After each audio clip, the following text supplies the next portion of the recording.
Doria for three. Oh! Osa! The dagger. No, Mark Cruz! Soberano, that's a three. Improbable And that's three! good.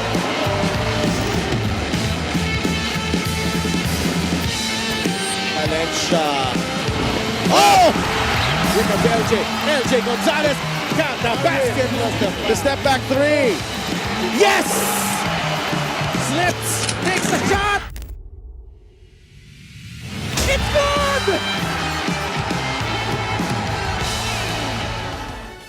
The Inares Sports Arena in Pasig is home to one of the most exciting games of the North Division. The Pangasinan Heatwaves are one step closer to what was almost impossible for their fans. But in their way are title holders, the San Juan Knights, who are not giving up just yet in that sixth appearance in the North Division Finals. Ang tanong, who has the bigger heart?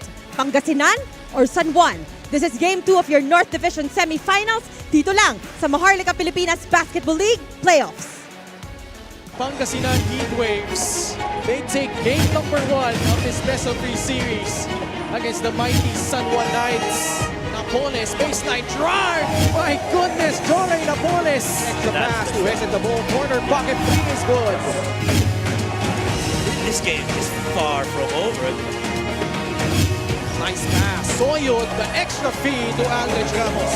Soberano finds a wide open Nico Panganiban for free. We're going to close the series on game 2. Expect it to be hard.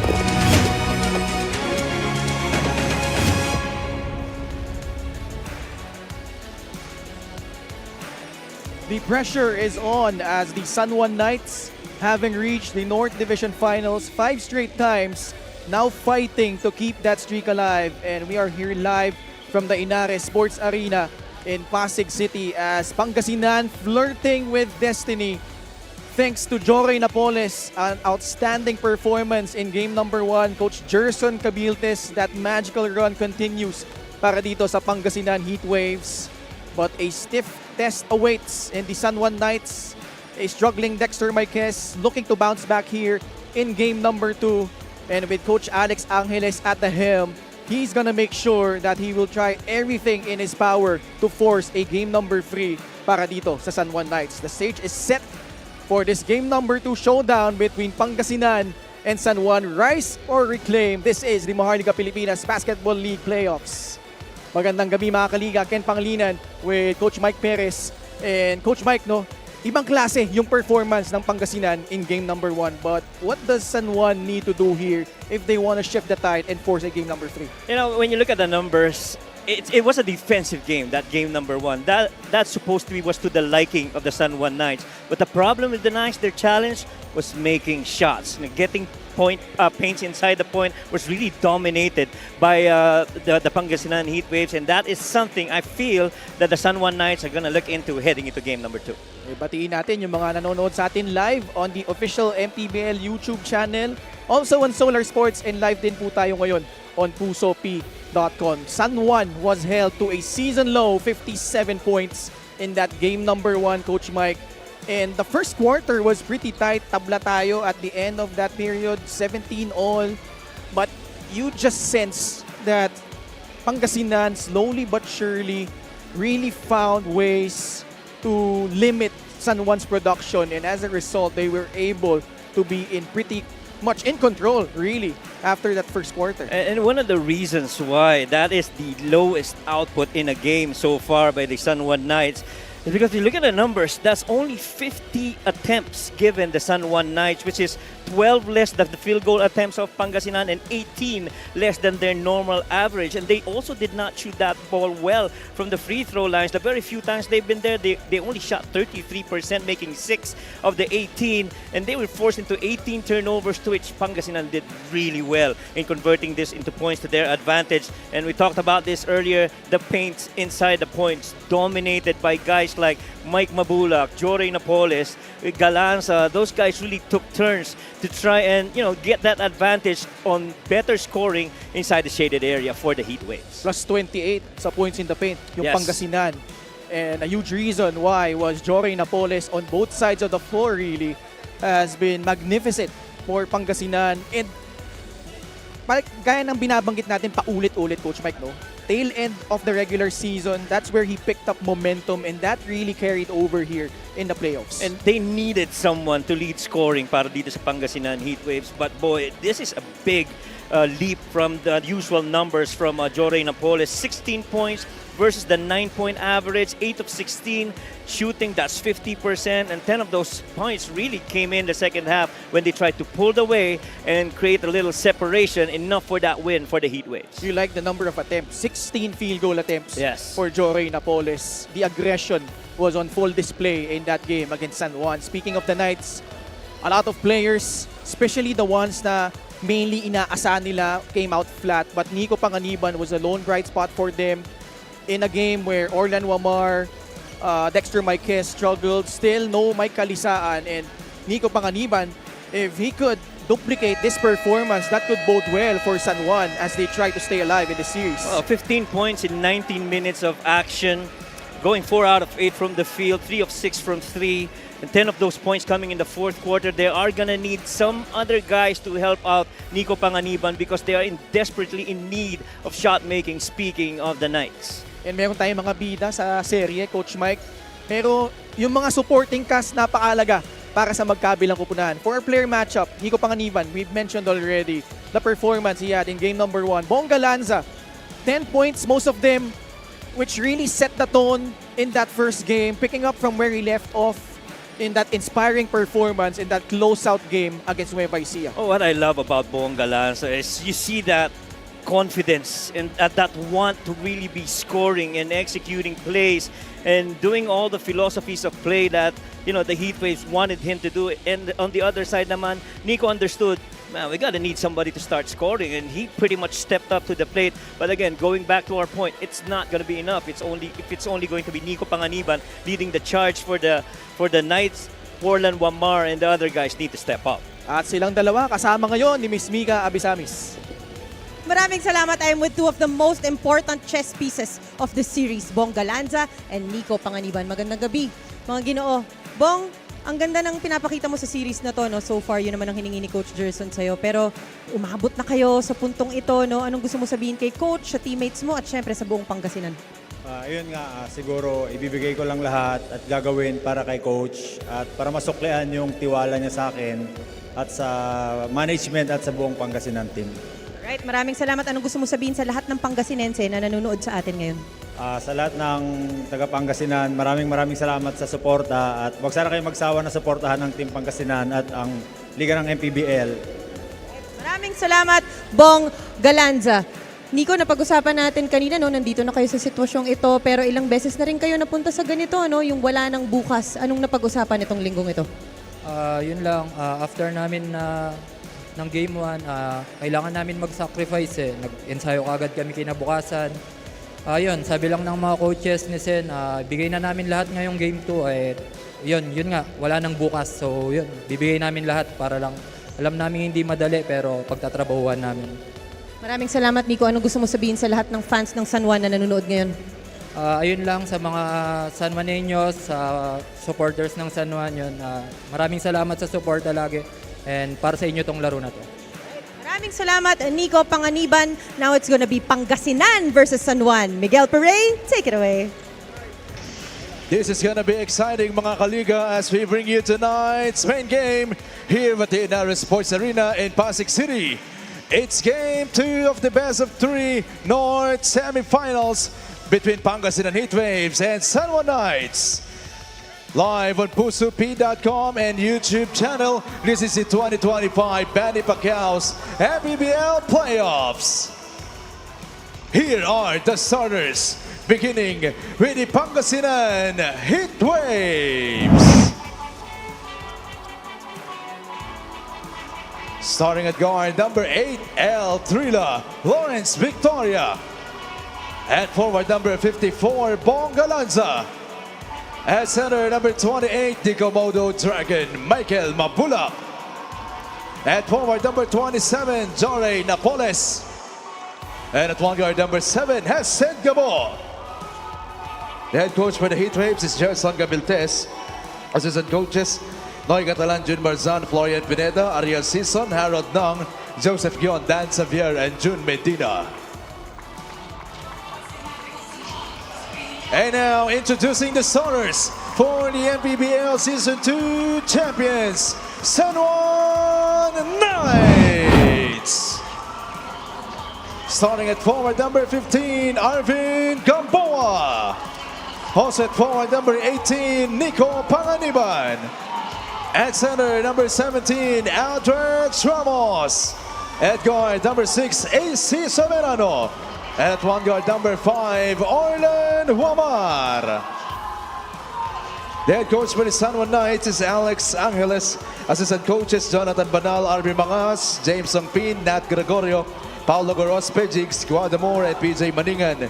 Team managers, Jun Usman. The team owner is Senator Jingoy Estrada. Same starting unit for Pangasinan in game number 1, while for San Juan, AC Soberano and Nico Pangasinan earning the nod here as they try to stay alive here in game number 2 of this best of 3 series. Pangasinan on the brink of history.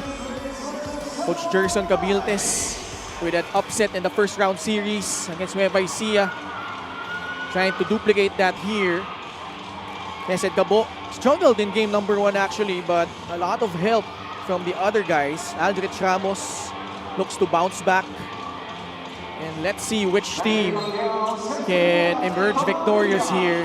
Pangasinan in white, San Juan in blue. Our referees for this ball game, Benji Estroga, Lester Arcega, and Brian Ramirez. Fourth referee is Richard Carpio. The tip going to Pangasinan. Well, obviously, when you look at the starting 5 of these two clubs, Heatwaves wanting to stay with that defensive 5 to start the game. And ito namang Knights, look for them to keep on shooting the very first instance that they have down their side of the floor. Because you have Orlan Huamar, AC Soberano, and Nico Pangasinan, in my opinion, would be really focusing on scoring a lot and getting volume attempts for the Knights. Mike Mabulak heavily involved in their offense in this series. Indeed. Ang maganda yung naging binigay nito ni Mike Mabulak. Layo nito, Mimpis, galing kay Hesed Gabo. Soberano comes away with it. Well, the previous game, Hesed Gabo was 1 out of 3 from the outside. That time really testing from beyond the arc. Bagsak ulit si Orlan Huamar. Now he's free. Fakes the pass to Gamboa, baseline jumper.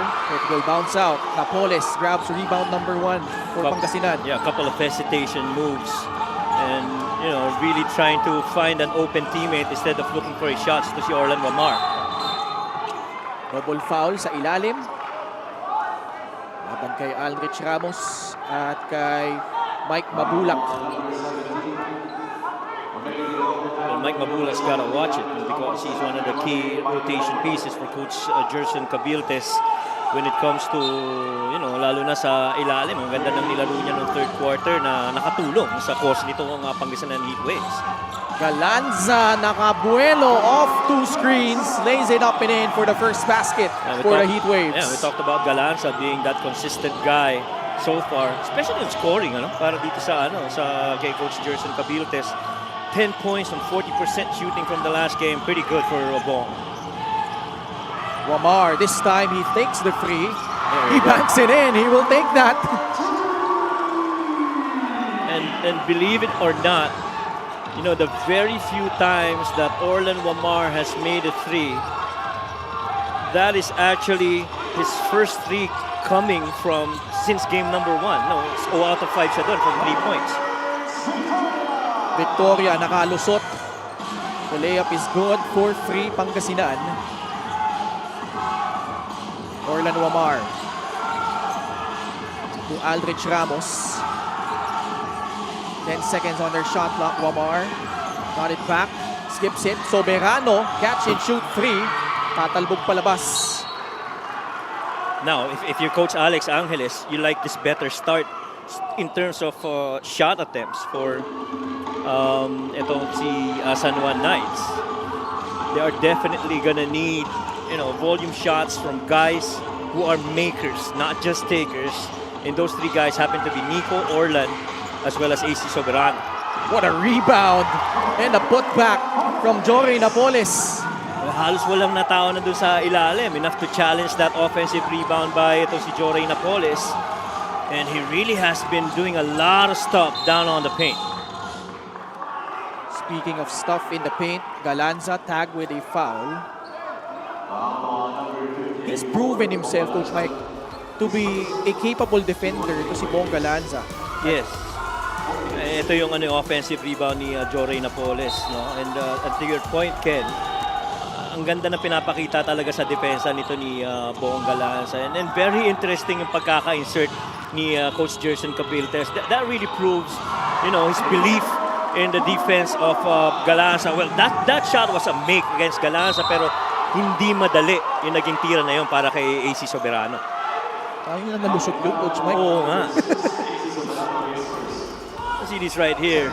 A drive, that was Nico Panganiban with that left hand. Almost had no chance of going in, but enough control with that left hand. 6-5. Turn around, Victoria, the pass to a cutting Jory Napoles. Bouncing off the back iron. San Juan gets the possession back.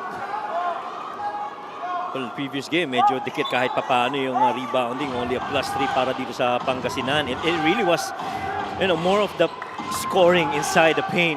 That was the challenge for San Juan in that match. Talagang pinukpok nila sa ilalim eh. At saka they didn't have enough volume shot attempts. And we've always alluded to that. Ooh. 5 seconds left on the shot clock of the Knights, but Napoles intercepts it anyway. Nice wipe by Soberano. And that should be San Juan Knights ball. And gusto mo yung nagiging effort nitong San Juan Knights. Sure, you turn the ball over, but you gotta go back and get that stop as well on your end of the floor. Ito yung top palabas, pero tumama sa kamay, sa binti nito ni Joray Napoles, and so that'll be the Knights ball. Good call by Coach Gerson because Joray was pleading For Coach challenge. Gerson to challenge that call. Right. Gamboa improves stroke from the outside, knocks down a 20-footer.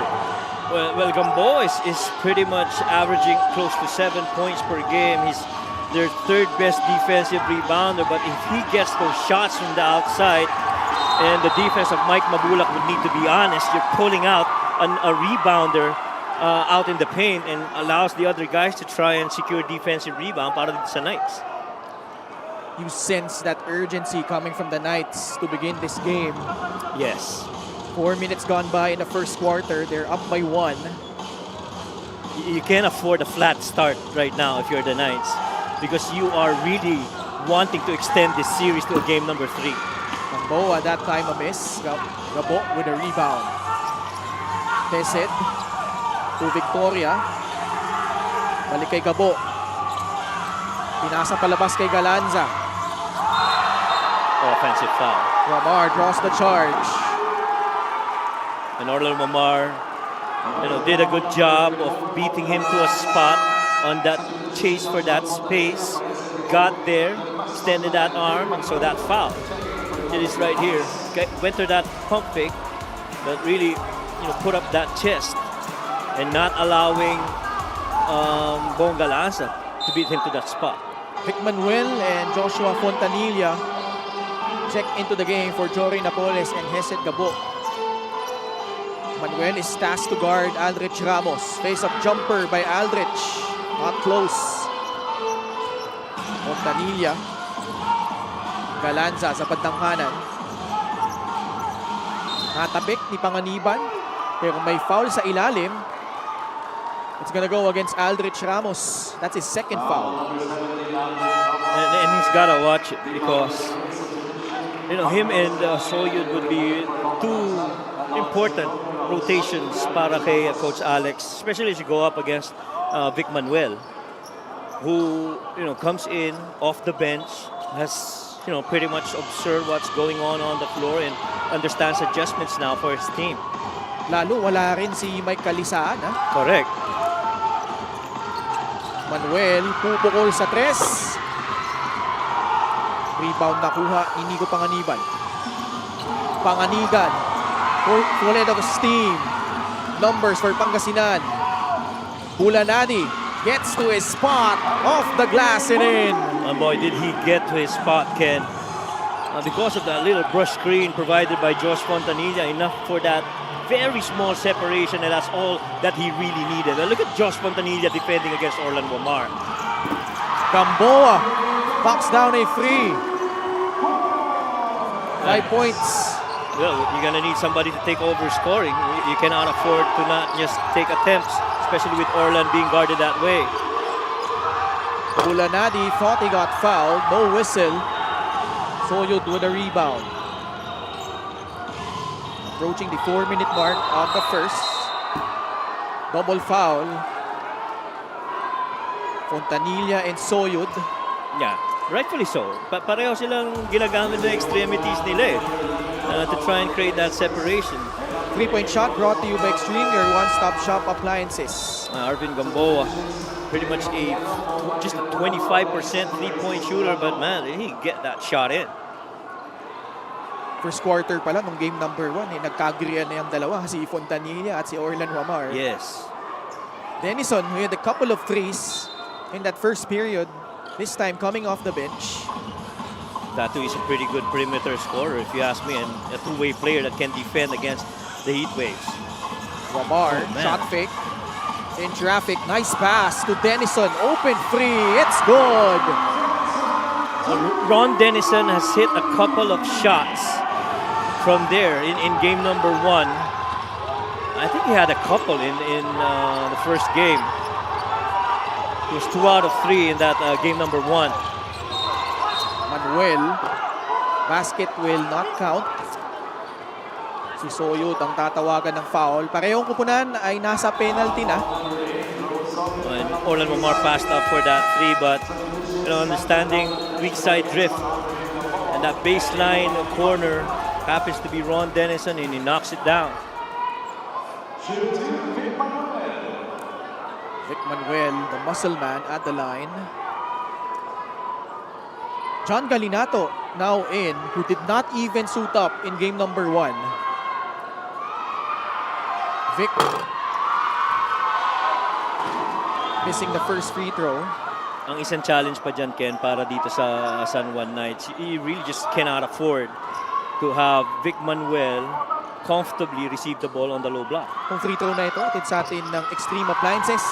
Ang subok at kumpletong appliance brand ng Pilipinas. Sablay, parehong free throw, galing kay Vic Manuel. Yeah, lalong-lalo na, Ken, kung hindi mo fino-front itong si Vic Manuel. And if you're gonna front him, you're gonna have somebody help on the weak side. Orlan Wamar from way outside. Watch out! Orlan Wamar with an assist earlier, and this time, a long 3-point bomb. Catching the defense, snapping that time by the Pangasinan Heat Waves. And the Knights open up an 8-point lead. Timeout Coach Jerkson and Pangasinan.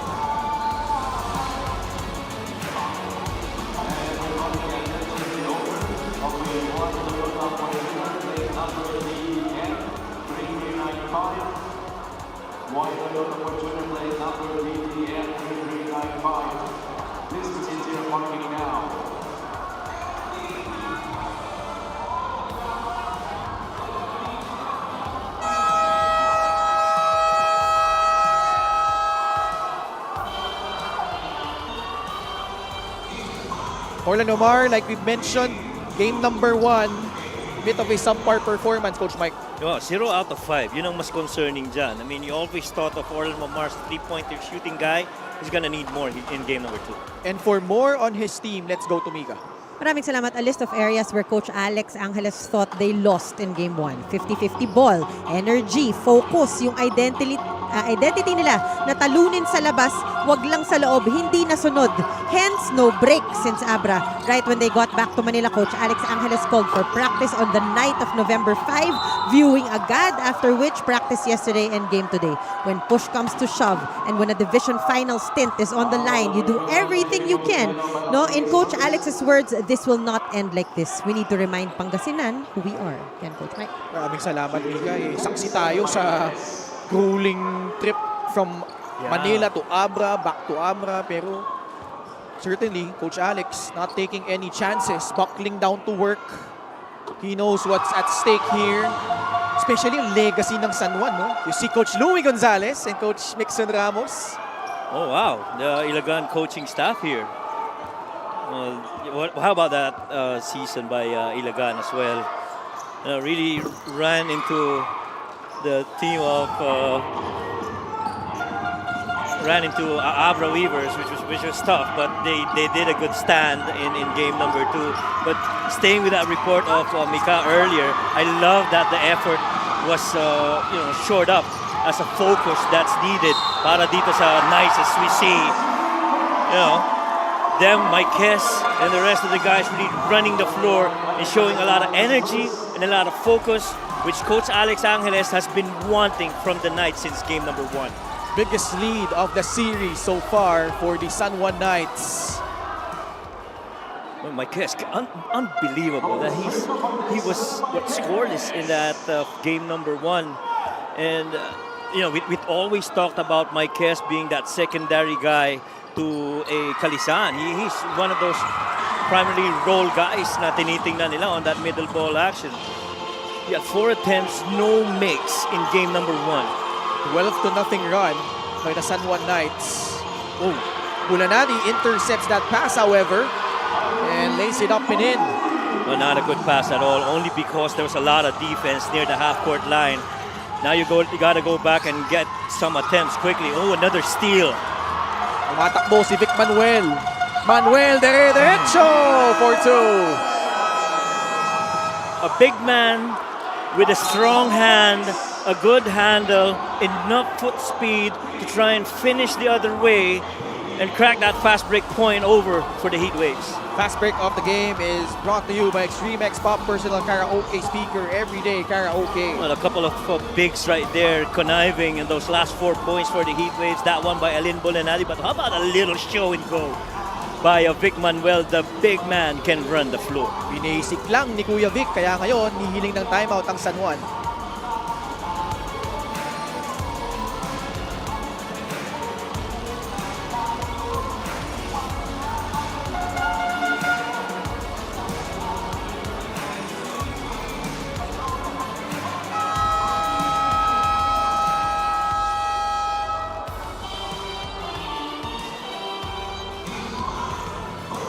Despite Pangasinan winning game number 1, pretty much yung output ni Alin Bulanadi, Vic Manuel, and Lawrence Victoria left to be desired. Although, if you're Coach Gerson, you'll take the win regardless. Oo, and ako, ang paniniwala ko dyan, so long as other guys are stepping up, you will mind that. Because after all, this is going to be a long playoffs. You're going to need the other guys to step up.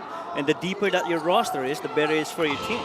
And it also speaks volumes, Coach Mike, how defensive-oriented yung naging tema, no? Exactly. Yung game number 1. Exactly. And I love that you hit it on the head. And again, another steal right here for the Heat Waves. Tatlong sunod-sunod yan, ha? Oo, pangatlo na yan. Dire-diretso. And it's the pass to the bigs that's actually allowing them those steals. And points off turnovers. The muscle man, back-to-back baskets. After a 12-0 run by the Knights, Pangasinan countering with 6 unanswered points. Denison, about the same spot, same result. Well, I'm telling you, Ron Denison in the previous game was 2 out of 3 from the field, exactly on that same spot. And so, would you want to find him on that spot? I think the straight answer is yes. And they just keep on attack, skip, and swinging it over to the free Ron Denison. Bilib ka din sa kanya, eh. Oo. Kumpiyansa, eh. Whether it's starting or coming off the bench, hitting a couple of threes here in the first quarter of both games number 1 and 2. No, this pretty much, if you look at it, this is pretty much very similar to how the Heat Waves have played in game number 1. A lot of defense, forcing a lot of stops. Pero ang naging difference, nakaka-shot make itong San Juan Knights. Melencio being bothered by Culyar. Manuel facing up against Rain and Hugnatan. Bulanadi Going left. sets his feet but can't hit the jumper. Jay Collado comes away with a basketball to Pagsanhan. Bulanadi, nahanap si Vic Manuel. Culyar draws the charge. Did he? There was a charge? Yeah, it is. Oh, wow. I think he's gonna want to review this. Parang bang-bangkol eh, no? Oh. So let's see right here. There's that move. Oh yeah. He got to the spot, I no? think he got to that spot. He closed that spot before Vic came in. Oh, the spin, the shot, a miss, but a foul against Pangasinan. Oh, and JC Collier really taking it right in the heart of the defense of the Heat Waves. And we talked about this, the contribution of a JC Collier on the defensive end of the floor. And I pretty much has averaged close to 2 steals per game in all of the 3 series. LGR is the official outfitter of the MPBL. Mike Kalisaan, still not in uniform. They sorely miss his presence. Yes. Without a doubt.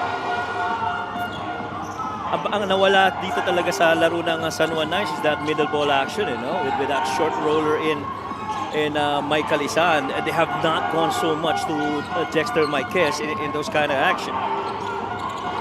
Aline Bulanadi strokes in a 3-point shot. What a shot made by Bulanadi. And this is why you bring him in. Provide that needed scoring. A guy that has been only averaging 8 points in the entire playoffs. Marquez had to adjust his shot. 4 seconds left here in the period. Collado, binigay kay Pagsanhan. Enough time to put up his shot, but he left it short. Well, that looked good. That definitely looked good. Now, just from the first quarter, this is a really good matchup right now. Offense versus defense. Defense still in there for the Heat Waves, but you know the offense has been pretty good so far for the San Juan Knights. And San Juan led by as many as 11 points in this first quarter. But a furious rally to finish off this period. Orlando Omar got things going early para dito sa Knights. None more important than that three-pointer by Orlan Mamar. I think he got a couple. He's 2 out of 2 from the outside. So was Ron Dennison. But, you know, Bulanadi and Vic Manuel doing their stuff on the defensive end of the floor. Ron Dennison kept hitting that corner attack skip swing 3. And that's all so far that the Knights have needed to come out on top by 5 at the end of 1.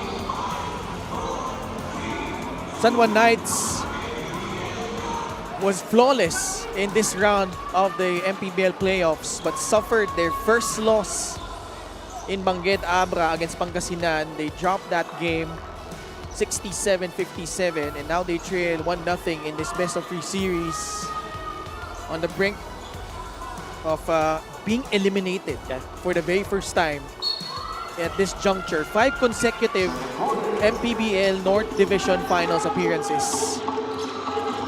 Ay samantalang sa side ng Heat Waves, this is a venue. Ooh, what a block by Bulanadi. What a timing on that shot block. Bulanadi Gonna be big. inside, flips it up and in. You get a stop, you get a shot block, you get a make. Those are very crucial contributions from Alin. Another almost a steal. Marquez, no whistle. Boy. Ball will stay with San Juan. I'm sure Coach Alex would have wanted that ball to be sprayed out to his shooters on the outside. We have the game brought to you by 747 Live. Dito ka sa legit your game, your chance, your thrill. Only with 7479. Talking about playing both ends of the floor. You get a stop on one end with that beautiful shot block from Alain Bolanadi, and you come back, do a little jab step, and then finishing off with that left hand, the floater on that left lane from a really good lefty. Marquez sa bandang itaas. Pinasa kay Hugnatan, tumingin sa shot clock, 5 segundo na lalabi. Hugnatan, pumwersa sa loob, Papa Ray. Oh, how really they needed that action. I mean, they've been known to put that ball on the post and get a little post-play action and have scorers rise from up top. And since nobody was in there, Reynel really had to fabricate that shot and make for himself. Bulanadi heavily involved in their offense, got whacked in the face. I think they gotta review this. That sure looked in live action a clear hit on the head by Ron Dennis. So they will review it. Ito yung galaw kanina ni Reynel Hugnatan. Yeah, a little up and under against Vic Manuel. Probably two of the more veteran big men that are really good down on the low block. Just a regular foul against Ron Denison. All right, that's thankfully for Ron Denison. I was gonna say he didn't need to do that because, you know, ang ganda ng ilalaro niya, you know. You can't allow yourself to get into that stress of, you know, doing all these unnecessary fouls. You've been so good. Keep going at it. Bulanadi at the stripe. Leading the way off the bench, 9 points.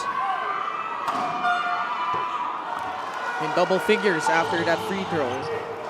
By the way, quick shoutout lang sa kanilang skills trainer, sila ni Choray Napoles, Rian Santos, and Real Game PH. Oh. So bakit? Doon ka ba nagte-train din? Ayoko i-train nun eh. Parang wala daw siya mapapala sa akin eh. Ini-scout yung mga tuturuan. Kumbaga, ako na yung magbabayad. Ayaw pa. Sayang na yung bayad mo, boss. Huwag ka na mag-training sa akin. Huwag na mag-training kasi shooter ka na, Nax. 24-21. Skip pass. They go to Nico Panganiban for good. free. Now, that looked more like San Juan Knights basketball. You try and swing the ball over the low block. You understand everybody's going to shrink it. You swing it the other end, and you find that one more pass over for Nico to finish. 6 na puntos ang lamang ng San Juan. 27-21. Good skip. Napoles floating up in the air. He misses. He normally would have made that shot, pero ang ganda ng depensa ng Knights. Hugnatan to Alforge. Guarded by Gortiza. Low post. Marquez spots up for a free. Yeah. Nothing but nylon. Dexter Marquez, one of their really key guys when it comes to three-point makes.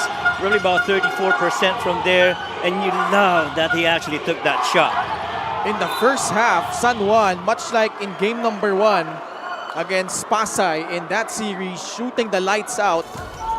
Including this one, 3-point shot brought to you by Extreme, your one-stop shop appliances. Saka importanteng kuhanin niya talaga yun. Kasi nung last game, naka-isang attempt lang siya. And you know, he is one of the really good perimeter shooters and three-point shooters para dito sa San Juan Knights. Sumaplay sa labas si Alin Bulanadi. Hindi ko nawala yung bola kay Panganiban. Back the other way for Pangasinan. Bulanadi again. It will roll out. Panganiban secures the board for San Juan. Well, that's a shot he definitely is going to take. When you get that ball over to the corner, a lot of teams don't want that ball right in there because it's a good chance to score. And Alain really just taking it. Nathan wants it. There's this action again from the low block. Nothing in there. There's that skip. 6 seconds left on their shot clock. Panganiban straight to the cup.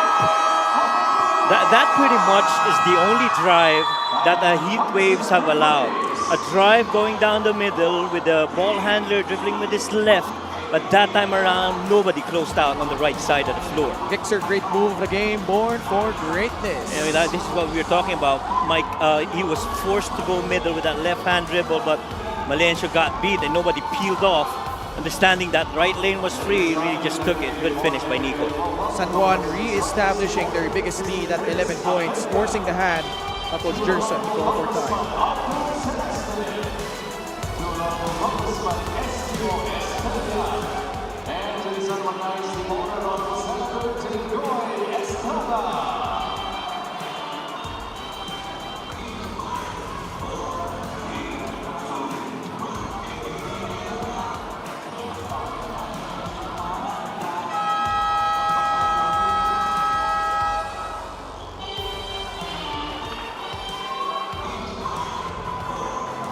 Mixer fan of the game, born for greatness.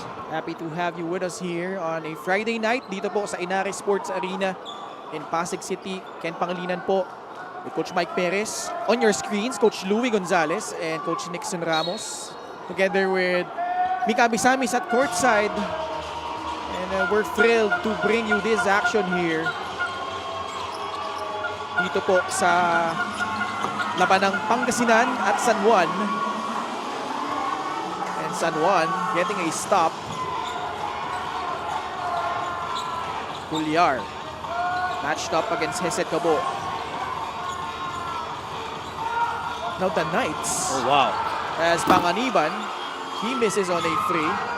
They're doing it through defense as well. They've held Pangasinan in check for the most part. Yeah, and more importantly, they're making shots. And they have more attempts. Pugnatan sa poste, laban kay Napoles. He feels he can take on Jory right here. Pumihit. Kaya lang sasablay yung kanyang tira. Yeah, didn't have that angle to finish going glass. Galanza sa loob. Wala. Pugnatan. Binigay kay JC Cuellar. Here come the Knights. Alforque swings it to Nico Panganiban. Orlan Wamar hasn't seen action here in the second period. Bagsak si Panganiban. Nakuha ni Napoles ang bola. Oh, that's a foul, clearly by Pugnatan. He got beat in that action. If he would have allowed Jory Napoles to leave, and that would be a numbers game in favor of the Heatwaves, and that would have been advantage to them. By the way, quick shout out to Mayora Ina, Jennifer Ina Alegre Cruz of Pola Oriental Mindoro, and Coach JC Libunao watching today. And Coach JC, of course, I think he's already staying in Mindoro na, no? Si Coach JC. Lokal na siya doon. Oh, lokal na. Manuel! Lista mo na yan. How simple was that? Just a quick spin. And kakaiba pa yung pihit eh, no? Pakabila eh. You think that was gonna be a drop step, pero iba yung naging ikot nun. JC Cuellar. Gamboa off the dribble. Nice. Turns around. Nice. Good looking stroke for Arvin Gamboa. Well, I like that he drove in, went on a 2-foot gaming, and did reverse pivot before he finished. Not worrying about, the defense right in front of him, understanding he still got that footwork to work on. Gabo lines up a free. It will bounce out. Fight for the ball. It's a jump ball, according to referee Benji Estroga. San Juan Knights really taking it to the Heatwaves right now. Ito yung spin na sinasabi natin. Kakaiba yung ikot and hindi yung usual na drop step, but this little footwork right here, and Jay Wright of Villanova would have loved to see that action by Arvin Gamboa. Reverse pivot on a 2-foot game. Vic Manuel, fourth shot. Gabo with offensive rebound. No look pass to Galanza. Pong Galanza drifting right. It's an offensive foul called by Lester Arcega on Pong Galanza. And they're not going to challenge this because they are, in my opinion, going to try and preserve their challenges later on. That left hand, clearly, warding off. And normally si Coach Gerson, basta nakita niya na hindi talaga siya sang-ayon dun sa tawag, he will not hesitate to challenge it. That is right. Regardless of what quarter you are in. Exactly. Gamboa sizing up Jay Collado. Crossover, step back, jumper, short. Bulanadi snares down the rebound. I felt Arvin Gamboa really settled for that jump shot instead of passing it over for another guy to try and create. Manuel sa tres! Wow. Yes! And a 4-point play opportunity coming up after getting fouled by Ramos, who now has 3 fouls. And he took it without hesitation. Vic Manuel, if you go back to that Nueva Ecija series, really knocked down that crucial 3. And, he's averaged pretty much about close to 2 3-pointers per game, but this one's huge. That one's big. things rather haven't gone the way of Pangasinan in this game. Yun naman ang nagiging challenge kay Big Manuel, yung free throw making niya. He's only shooting an average of 43%. He's 0 of 3 tonight. He missed a couple earlier. Yeah, he was 1 out of 5 from game number 1. Wamar nagbabalik sa loob. Wow, look at Jay Colado getting that rebound. Bulanadi spots up. It will bounce out. Wamar with a rebound. Gamboa, nasundutan ni Bulanadi. A lot of turnovers forced by the defense of the Heatwaves. This is almost looking like a game where you cannot play with a pause. I mean, you have to be continually moving and be very intentional with all your actions.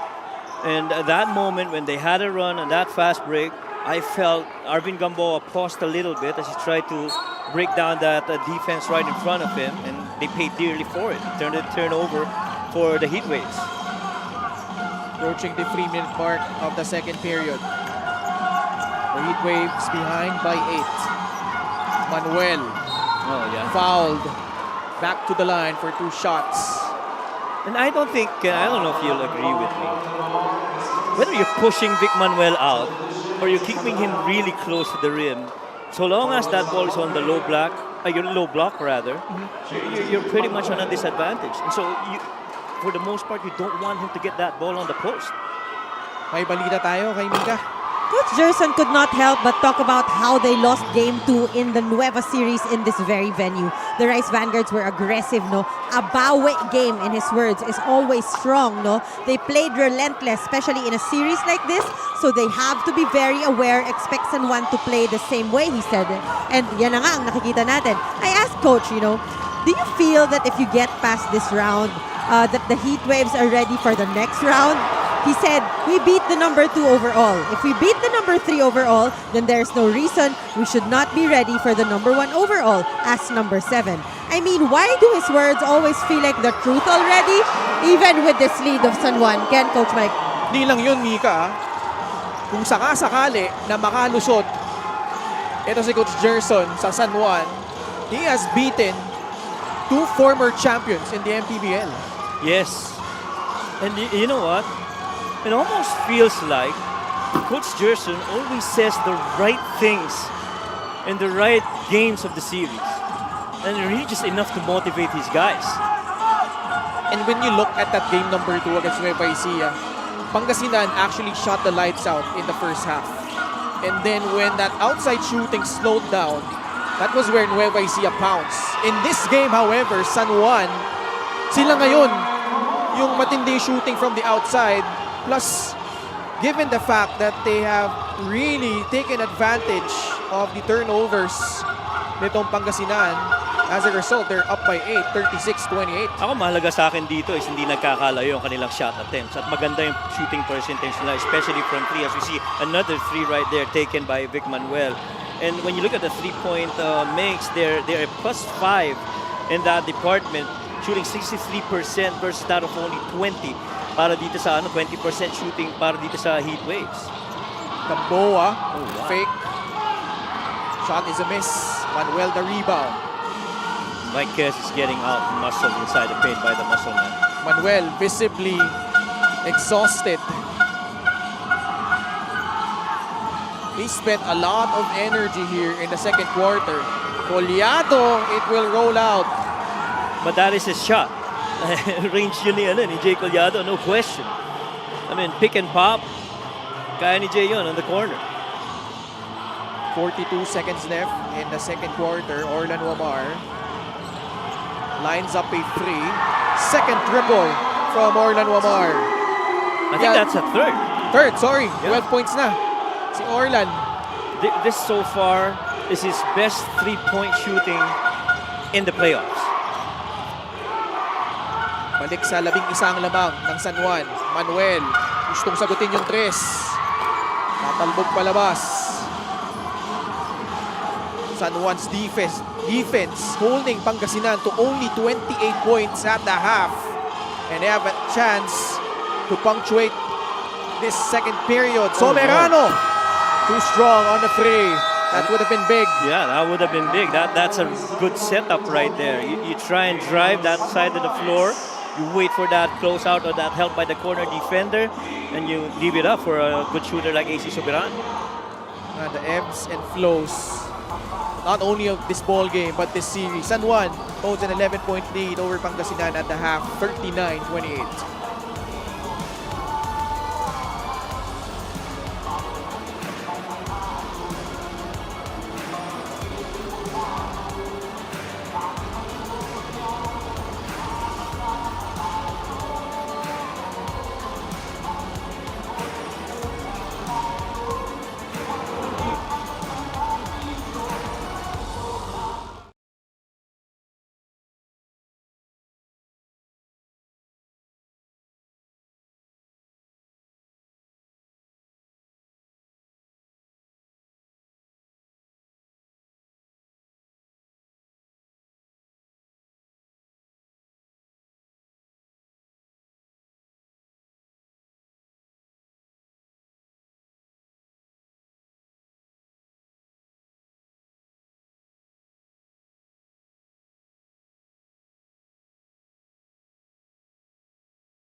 Rise or reclaim game number 2 of the North Division Semifinals. Pangasinan versus San Juan. And the Knights, with their backs against the wall, holding an 11-point lead over Pangasinan, 39-28. Coach Mike, ang daming kaganapan in this first half. What stood out for you in that run by San Juan here in this first 2 quarters? Well, just keeping in pace in terms of shot attempts. So we talked about this. They got limited to only 50 attempts in game number 1, which is way low.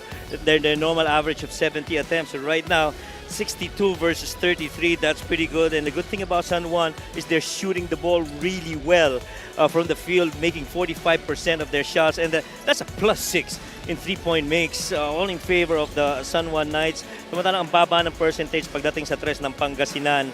The inside points, we have to monitor that because that's where really they got walloped in game number 1, and this is just a +4 advantage para sa Pangasinan.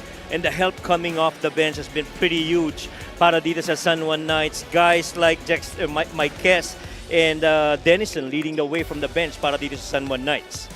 And let's watch out how the second half transpires, Coach Mike, because in game number 1, Pangasinan took the lead in the second period and then never looked back, maintained control, and was pretty much nung second half, sila na talaga yung namayagpag doon. And you see Alin Bulanadi off the bench, lone guy in double figures para dito sa Pangasinan, while Orlan Wamar with 12 points, 3 triples, a guy that has been shooting really miserably in the entire playoffs.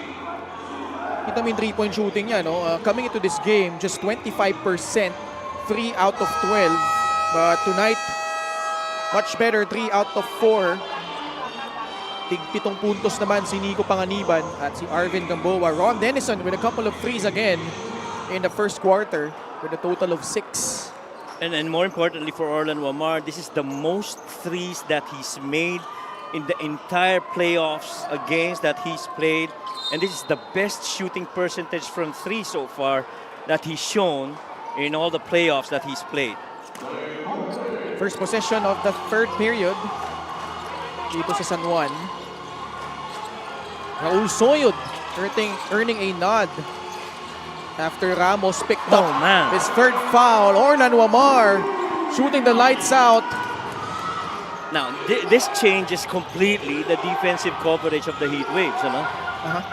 Before, if you were really just trying to funnel them one side of the floor, right now you can't because catch and shoot situations, kayang-kaya nitong Knights, especially with Orlan hitting them. Victoria falling away, no good on that jumper. Mabulak giving them another possession. Sa poste, Mike Mabulak sa loob, Mintis. Maguliano, who played only 2.5 minutes in the first half, starting off the third for the Heat Waves. Wamar. Oh, wow. Crossover, leaving everyone in the dust, but can't finish. Bola natapik ni Victoria, tried to bounce it off to Wamar, but it will stay with the Knights. What an impressive snake right there by Orlan Wamar. Got past that defense and tried to create something. Alang hindi pumasok yung kanyang layup attempt. By the way, Hesed Gabo scoreless in the first half. Ian Melencio is the one starting the third at that point guard spot. And so far, yung kombinasyon na yan, ang ganda ng palitan di ba? Yeah. Ian and Hesed, but tonight, that's not been that much. Oh, man! Orlan Wamar with his best playoff game this season, 17 points. Let's not forget Orlan Wamar before this little slump, so to speak, from the field. He was the third leading scorer for the Knights, averaging close to 12. And he's shooting roughly about close to 32% from 3. Soberano and Pagsanhan involved in a skirmish. And one thing also that when you look at the last 2 games of the Heat Waves, especially game number 3 against Nueva and the first game against the San Juan Knights, if it turns out to be a perimeter shooting, paint shooting, and free throw trips game, it really is more to their liking.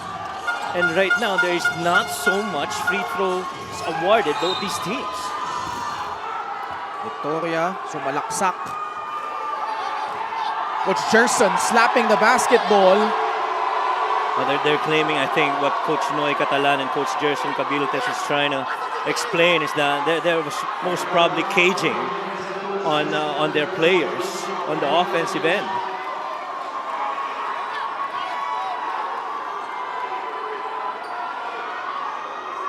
So looks like Coach Gerson got teed up. I think that was something that's unavoidable because the way that he, slammed that ball down on the floor, maybe out of frustration. Well, isn't happy, obviously, with the calls here, or the non-calls in this period. Wamar, 18 points. Coming into this game, only averaging 9.3 points in this playoffs, shooting just 21%. And then that's way above his performance now is way above those numbers early in the playoff games that he's played previously. Nakalusot si Lawrence Victoria, getting it past the hands of Raul Soyud.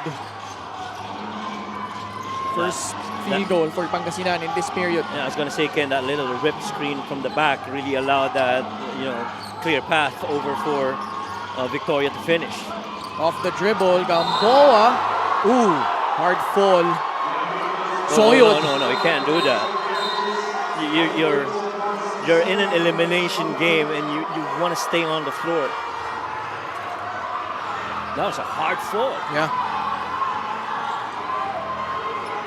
Well, Arvin Gamboa saw that middle lane open, so instead of going for that shot, went left-handed on that middle drive and really just changed direction, went to his right side instead, allowing that defense to fly by. And as he went, he got hit. Raul Soyud took exception to that hit. Gamboa visibly dazed. Let's see what happened here. See, this was that drive, and he went to his right side, allowing JP to fly by, but oh wow. No, That's easy than unsportsmanlike foul.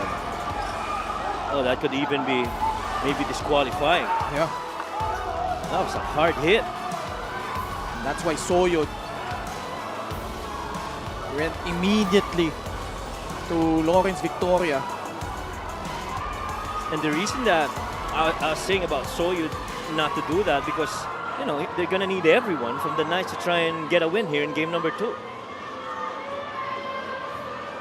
Although you could understand, he's trying to Protect his teammate. yeah, stand up for his teammate, I should say. That's right.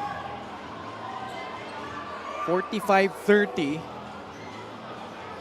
Man, San Juan, just an incredible performance here in game number 2. Just the way they have controlled the pace, the action.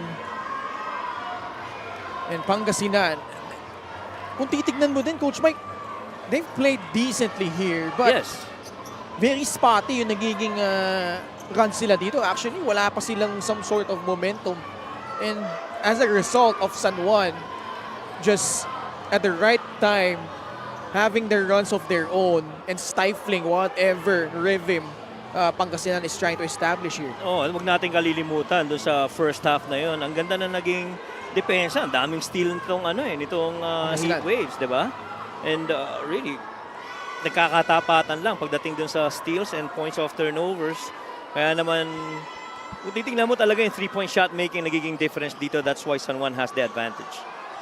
Well, we'll hear from Miguel Pere sa mga tawag dito ng ating game officials after reviewing the play. And if this can go to a game 3, there'll be implications on, player availability. Who's gonna, if ever this does get to disqualifying, if there is going to be that call. Upon review, disqualifying foul on number 8, Lawrence Victoria. Lawrence Victoria out of the playing court. Unsportsmanlike foul on number 8, Raul Soyud, his third. Technical foul on number 9, Harvey Pagsanan for unsportsmanlike behavior. Second foul on Harvey Pagsanan. So as expected, Lawrence Victoria ejected after that nasty hit on Arvin Gamboa. Right. See that once again. He again allowed that defense to fly by, but Lawrence Victoria clearly, no way that was a play for the ball. That was clearly straight to the head. And Soyud went in there, like what you said, really just standing up for a fallen teammate. And Harvey got in there. And if you're Lawrence Victoria, you have to be better than that. You are an integral part of the team. Yes. And like you said, implication, he might not be available for game number 3 as a result of that disqualifying foul. Yes, and Lawrence, in my opinion, might not be getting those usual points and numbers, but again, the reads, the defensive side, yun yung mga binibigay ni Lawrence para dito sa heat waves. So just to recap, disqualifying foul on Lawrence Victoria, an unsportsmanlike foul on Raul Soyud, and a technical foul on Harvey Pagsanhan. Okay? And there will be free throws awarded here. Some free throws calls might cancel out, right? Oo, yung disqualifying foul saka yung unsportsmanlike foul, in terms of yung free throws na ibibigay, nag-cancel out. Yes. Ang free throw na binigay was, walang ina-argue ni Coach Alex, act of shooting din. Di rin eh. Kasi nga, it was a disqualifying foul na nga, no, na nag-cancel out nga dahil sa unsportsmanlike foul din ni Raul Soyud. Gamboa fading away. Money on that midi. Wow, Arvin Gamboa fired up after that fall, and Hesed Gamboa trying to take that back. Gabo still coming up empty. Soberano, dire-diretso, lays it in. This lead has ballooned to its biggest at 20 points. And clearly Orlan Wamar did not want that ball. He wanted AC Ceburano to try and finish. He gets his own piece of the scoring pie for the Knights. Fast break of the game is brought to you by Extreme X-Play on-the-go speaker. Take your music anywhere. And you just love the confidence and the want of AC Ceburano to lift and finish despite that defense by Hesed Gabo. Pangasinan will call for time. They're down by 20, 50, 30.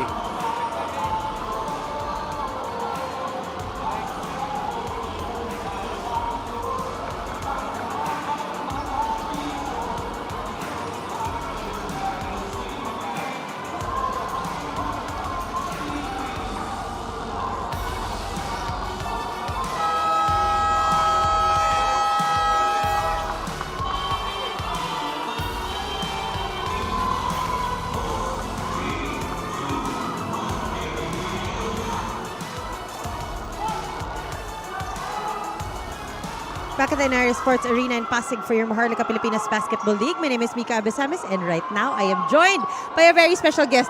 Walang iba kundi ang head coach ng Ilagan Isabela Cowboys, Coach Louie Gonzalez. Coach, it has been so intense, no? Nakita kita kanina. You were watching intently sa larong ito. Kumusta ka? How are you enjoying this ball game? Oo, Mika, hindi ko palalagpasin yung opportunity na to. Okay, there's a lot of learning. Aside from the yung competitiveness ng both teams, kita mo kung paano nila intact yung emotions. Alam mo yun, outstanding yung pressure, outstanding kung gustuhan. Parehong kapunan, ayaw magpatalo. Kaya ang sarap, and I miss it, watching the game from the sideline. Coach, namimiss na rin syempre namin ang Ilagan Isabela Cowboys. Pwede na ba tayo magtanong ng mga future plans o secret muna? Siguro ito yung ini-scout ko, yung pakiramdam na mapunta ka sa ganitong sitwasyon, and looking forward for next year, kami naman yung naglalaro dito. Maraming salamat. Once again, Coach, thank you so much for being here with us. Coach Louie Gonzalez, balik sa inyo again, Coach Mike. Maraming salamat, Nico. Ang sarap din pakinggan ng boses ni Coach Louie. Para akong nakikinig ng Coach Louie Gonzalez na nagko-cover as an analyst dito sa MPBL. Well, hindi mo lang namimiss yung boses, even the knowledge that he imparts for the game. I mean, Coach Louie, whenever he covers games, surely a lot of our viewers, him being part of the analysts before, have really imparted a lot of learnings, especially to our basketball coaches who've been, intently following the games here in the MPBL. And we do definitely miss Coach Louis. Melencio can't grab the ball. It ends up with Wamar. Gamboa fires a pass to Denison. Shot fake. Another steal by Bulanadi. Tatakbo dito ang Pangasinan. Hesed Cabo got hammered and he will troop to the line for 2 free throws. And Orlando Wamar is asking for a review. He felt that Hesed Gabo lost handle of the ball and not because of him fouling Hesed. But Orlando Wamar vehemently wanted a challenge. Ginrant naman ni Coach Alex Angeles. We'll find out the result of this challenge. 7 minutes and 3 seconds left here in the third quarter. San Juan still up by 20. We'll be back for the result of this one.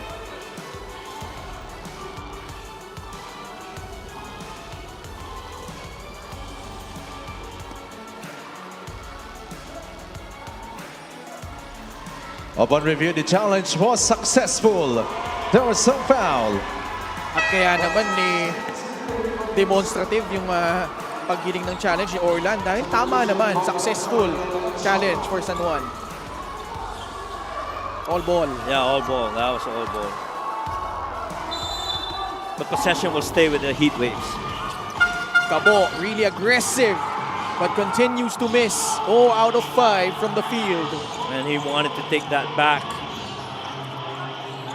Coming off a very impressive series against Nueva Ecija. But a different story here against San Juan. Cabo still with the rock. Offensive foul against the Heat Waves. It's gonna go against Vic. I've always thought that the Heat Waves play best when they are in control, keeping their emotions in check. And right now, this 20-point deficit, in my opinion, might be, getting frustration setting in for the Heat Waves. But you have to understand, you still have a lot of basketball ahead of you. Air ball on the jumper, but the cleanup from Raul Soyud. No, how about the value of Raul Soyud coming in later part of the season? And he came back in that game against Abra, right? When that was his first game. San Juan has outscored Pangasinan 13-2 here in the third. Galanza, his three-point shot will roll out. Gamboa got caught stepping on the baseline. I really want to go back to Raul Soyud. I mean, in the 3 playoff games that he's played so far, he's averaged 11 points. And that too much is a good contribution para sa Knights, especially without Mike Calisan. Bulanadi, pasa sa There loob. you go. Napoles, he will score. That is one guy that scores a lot for the Heat Waves that they definitely would have to go to here in game number 2 for the Heat Waves. Much better interior defense though by the Knights. Panganiban. Bola nakuha ni Hesed Cabo. Pasa kay Bulanadi. Alin drives. Tight pass to Napoles. Talagang defensive player itong si Ron Dennis, and he understood that ball was going to be dropped the right side of the floor, and he went in there and tapped it. This is the game is powered by 747 Live. Dito ka sa Legit. Well, the peel-off is shorter. I mean, the defender was shorter than Joray Napoles, and Nico came in late with the length of Joray Napoles, and pretty much beating him to that spot and allowed him to finish with that finger roll. Bulanadi, 11 points, 3 rebounds, 4 steals, and 2 blocks. But his struggles continue at the free throw line, shooting only 68% prior to tonight.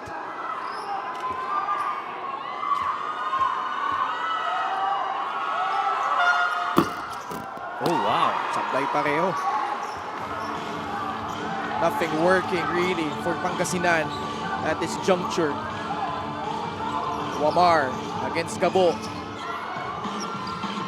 The The Knights are in penalty right now, and that might be something that the Heat Waves want to try and exploit. The thing is, San Juan has taken away yung interior scoring Correct. nitong Pangasinan. And in return, they've gotten to those 50-50 balls.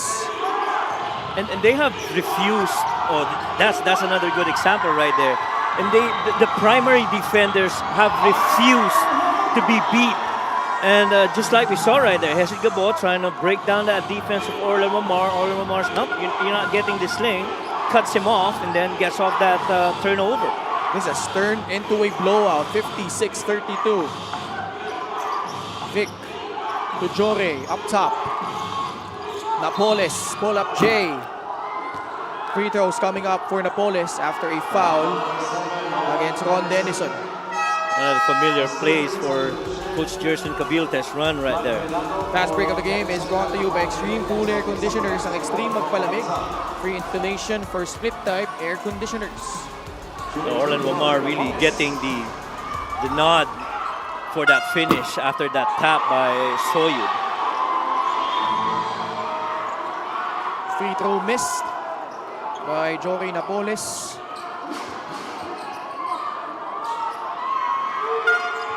Oh man. 4 straight misses by the Heat Waves. And Napoles very unlikely to be missing shots. Malinato. Wamar gets to the gut of the defense. Foul called on Pangasinan. Just their 14th foul. And immediately the officials quick to state that the foul was on the ground, so there will be no free throws awarded Orlan Wamar. That'll be the 14th foul on the Heat Waves. One more to get into the penalty. Baseline inbound, Orlan Wamar whips it to Raul Soyud. Got a corner exit. No, they didn't go to it. 4 minutes left in the third. Oh man. Nico, he will miss from beyond the arc. Japs Bautista getting his first appearance here in this series. Coach Jerson trying to find a spark. Manuel, face-up jumper over Raul Soyo, too strong. Napoles battling down low, the pass outside. Bulanani for free. Wala pa din. Bautista, cross court to Vic Manuel. Tapik, Wamar has it. Here come the Knights. Orlan Wamar stopping on the dime for 3. It's no good. Wamar, they will reset their offense. Comfortably ahead, up by 24. And again, Coach Alex loves that Orlan took it. Wamar fouled. 3 free throws coming up. What a performance though by Orlan Wamar. 21 points. Been under the microscope with subpar performances the last 2 games. That has come back rather in a resounding fashion here in game number 2. A do-or-die situation for the Knights. And this is the most points that Orlan Wamar has scored in the 4 playoff games that he's played. A couple with Pasay and then that one with Pangasinan. His best game was in game number 1 where it was a double overtime where he had 15 points. But right now, it's 70% shooting for Orlan. Ang free throw nito, din sa ating Extreme Appliances, ang subok at kompletong appliance brand ng Pilipinas.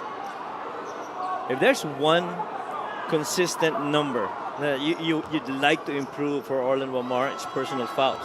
In almost all of the 3 games that he's played, he's had 3 personal fouls. And currently he's got a couple. And so keeping himself in check so far here in this third quarter. Bumagsak si Raul Soyud. 59-32. What a third quarter for the Knights. A 20-4 third quarter run para dito sa San Juan. Fontanilla fouled by JC Culyar. well, JC Collier stayed in there. Tried to keep his hand up, and there was that shoulder bump by Josh Fontanilla on that drive by JC Collier. I don't think Coach Alex is going to challenge that. So he practically got beat for that chase for that open space. Coach Alex Angeles. Alam mo maganda dito, Ken? Walang may kalisaan, di ba? Pero hindi naapektuhan yung kanilang middle ball action, ball screen actions or the Knights. They really have turned to defense and running the other way and getting volume threes. 59-33.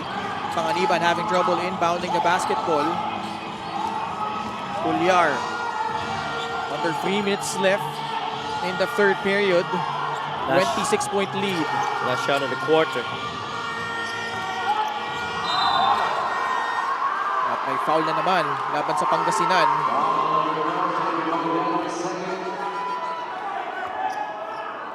They went on a fishing expedition. I thought Marquez had that shot, but he did read it as a closeout, kaya umatake siya pababa. Dexter Marquez plagued by foul trouble in game number 1. Much better outing here in this game. Marquez, 6 points, 5 rebounds. Ang pinakamahirap na stat line doon sa game number 1 is 0 points for Marquez. He was 0 out of 4 from the field and never made any attempts after that.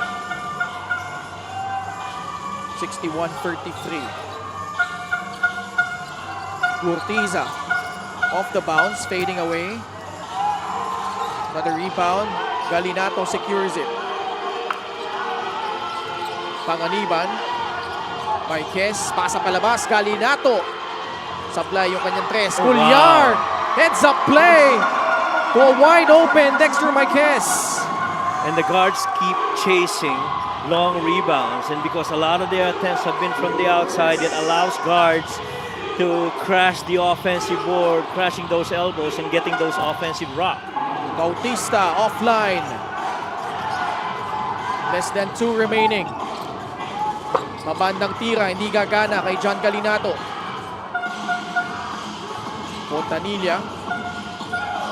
Cross-court pass, Urtiza. 3-point shot. Halfway down and out. Oh, wow. 2 out of 18 from 3 ang Pangasinan. They are shooting only 23%. Play of the game is brought to you by 747 Live. Dito ka sa legit, your game, your chance, your thrill, only with 747 Live. Sorry, that's just close to 11%. And that's pretty low. In their previous game, they make for 3. Oh, Panganiban. They shot only 7% pala in game number 1. Jinggoy is exasperated on those 2 missed shots from the line by Panganiban. Oh, wow. Yeah, napigilang humiyaw eh. Pagkatapos ng pangalawang mintes. Yung hiyaw na halos malakas na buntong hininga na yun. Coach Gerson shaking his head. Yeah, but because that clearly was, in my opinion, a miscommunication on those 2 guys connecting. There has to be a deep corner run, but the pass was way behind for Josh Fontanilla. Villapando. He will drive. Collier will take the 3. Yes, sir! It's been all San Juan. Doubling up the output of Pangasinan, 66-33. And the thing is, it's been different guys. See JC right there down on the floor. It's multiple guys making threes. Orlan Wamar, Arvin Gamboa, Nico Panganiban, Ron Denison, Dexter Marquez, and JC Collier. Oh, that's a clear hit. Pangasinan has to be careful here. Because game number 3 the possibility of not having Lawrence Victoria. Yes. And then Collado giving up that foul. Could be upgraded here. Unsportsmanlike foul. It's an unsportsmanlike foul on Jay Collado. is third.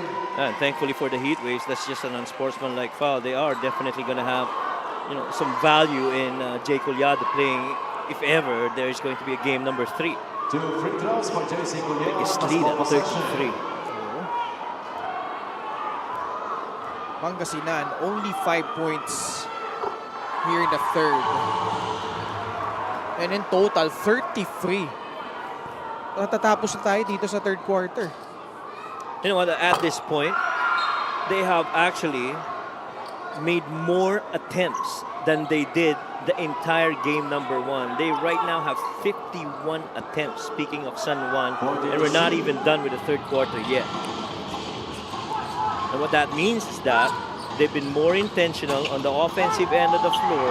I see another drive right there by JC Colliar, breaking down the primary defender, beating him to a spot, and finishing with the left hand. 69-33. Collado forcing his way in. He scores. Rare basket here in the third. And one other thing that they've done is the Knights have really sped up that game. And enough for the Heat Waves to, not use so much Vic Manuel here in the second half. JC susubok ulit ng tres. Girian sa ilalim. Galinato to beat the buzzer. Oh! Harvey! Oh, And man. Villapando. Oh, no.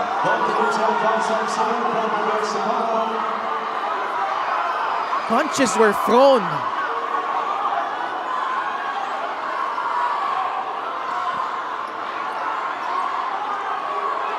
That was at the end of the third quarter. They got entangled.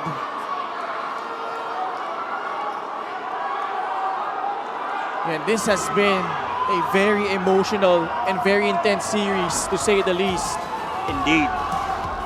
See this, what happened right there. Harvey and Villapando really grabbing each other. That was a forearm right to the back of the head of Villapando, and other guys started stepping in. Both players swung at each other. Yes. Yes, they did. And Maguliano was also there, but I felt Maguliano was in there to try and separate the guys. It was really just Villapando and Harvey right there. Yeah, it was Pagsanhan who swung Right, first. Right. And I do, well, based from what we saw earlier, even on live action, very first instant, it sure felt like Harvey was the first one who threw it. We'll listen in to Miguel Pere as our game officials hand out a verdict here.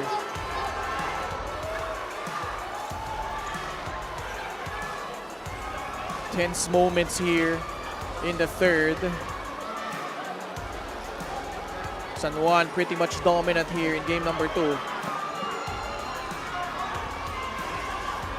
It is a double disqualifying foul between number 9, Harvey Pagsanhan, and number 23, Ken Villapando. Harvey Pagsanhan and Ken Villapando out of the playing court. That's big. Both players ejected. Both committing disqualifying fouls. And babalik tayo ulit doon sa usapan, Ken, na kung ito ay aabot sa game number 3, merong mga implication yan, lalo na sa rotation of players. I mean, you'd like for key players to be available For San Juan Knights. in game number 3. Coach Gerson wants an explanation. Those are two versatile defenders Yes. getting ejected for both these squads. Both versatile, both very tough defenders, and, mahalagang pyesa para sa dalawang coaches na ito. Now referees have a tough task in them here, trying to maintain control of the action, because the way things are going, unless Pangasinan pulls out a miracle in the fourth, we are heading to a game number 3. Yeah, because this is what? This is a 36-34 point advantage. And how do you come back in the fourth quarter? That's the thing.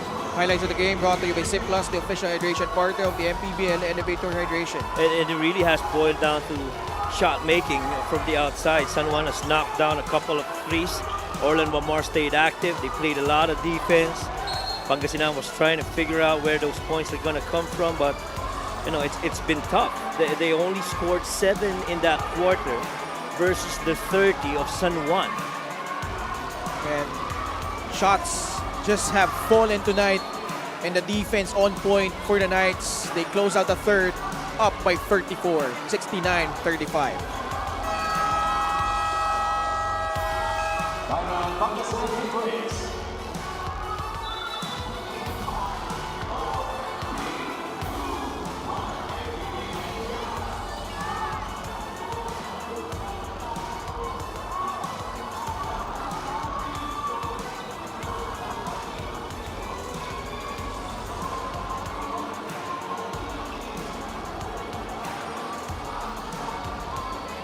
Fan of the game is brought to you by LGR, the official outfitter of the MPBL. Coach Gerson at the start of the fourth quarter calling for a timeout just to have what seems like a very heated discussion with referee Benji Estroga. You see him here visibly upset.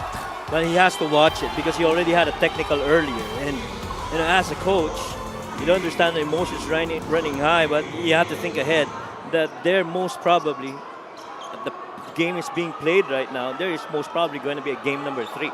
Oh, kailangan mag-ingat, no? Oo. Itong not only Pangasinan but San Juan as well. Pangasinan though, facing the prospect of not having Lawrence Victoria and Harvey Pagsanhan in that do or die game number 3. Travel, that's right. He hopped twice before he even put that ball on the floor. Culyar with Alforque, Pugnatan, Maiquez, and Galinato. Outscoring Pangasinan 30-7 in the third quarter. Ooh. See here. 30-7. Look at that. Third quarter scoring. And the lowest output of Pangasinan all season long, 66 points. And that was against, can you make a guess? San Juan? Yes. Oh my. Although that was a much closer game, 73-66. They also had 66 points actually when they faced off against Muntinlupa. But that resulted into a win. Well, yung isa pa was yung na-cut off na game between in Mindoro. Bacolod, yeah, Mindoro, Bacolod, yeah, Bacolod kalaban nila. That's right. By the way, pag-unit natin si Mayora Jennifer Ina Alegre Cruz. Pero kung nanonood pa siya ngayon, tuwan-tuwa daw, no? Sa panonood nitong serye na ito. I'm sure she would want her team to reach this point. Pero things are looking bright para sa Mindoro, but not so much, at least in this game, para sa Pangasinan.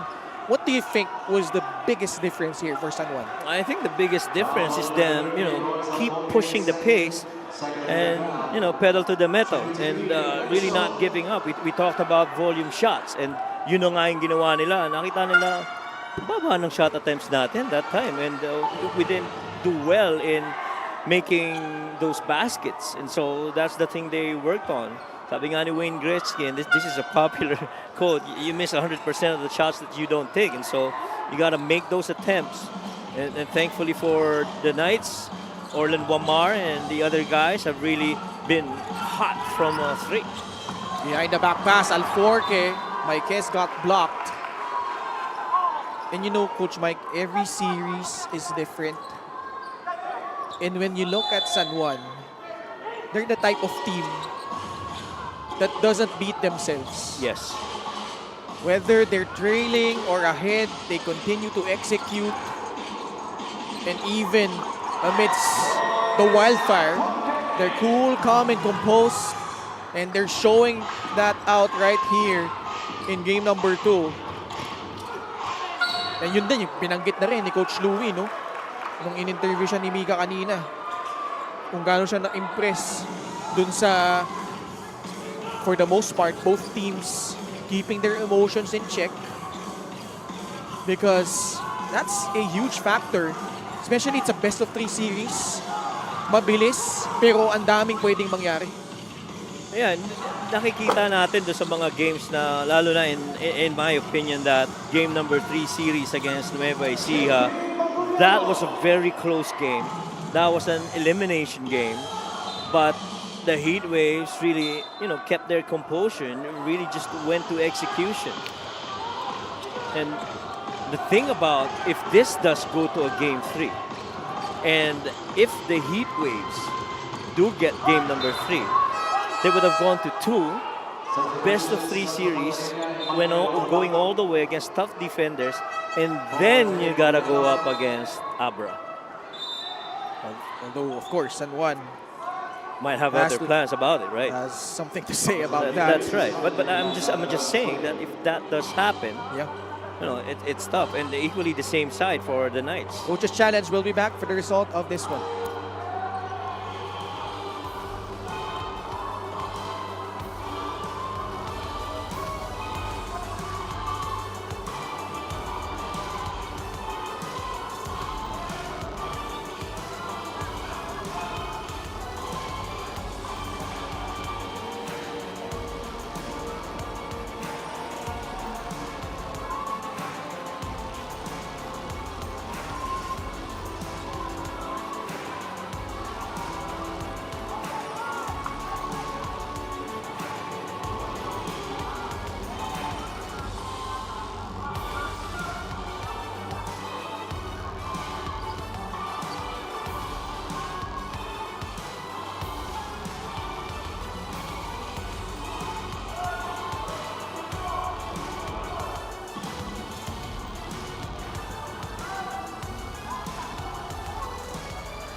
Upon review, the challenge was inconclusive.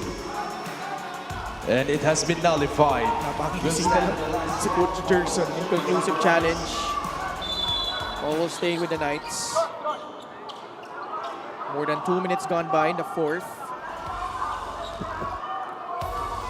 This was that contest. Ang kanino out of bounds, no? So, I don't know about that really. But okay. Bola ng San Juan. Step back jumper by Galinato is a miss. Foul against Dexter Marquez. 71-40. Looks like game number 3 is on the horizon here. Fontanilla, Mike Mabulak, Hong Galanza, JP Maguliano, and King Gortiza.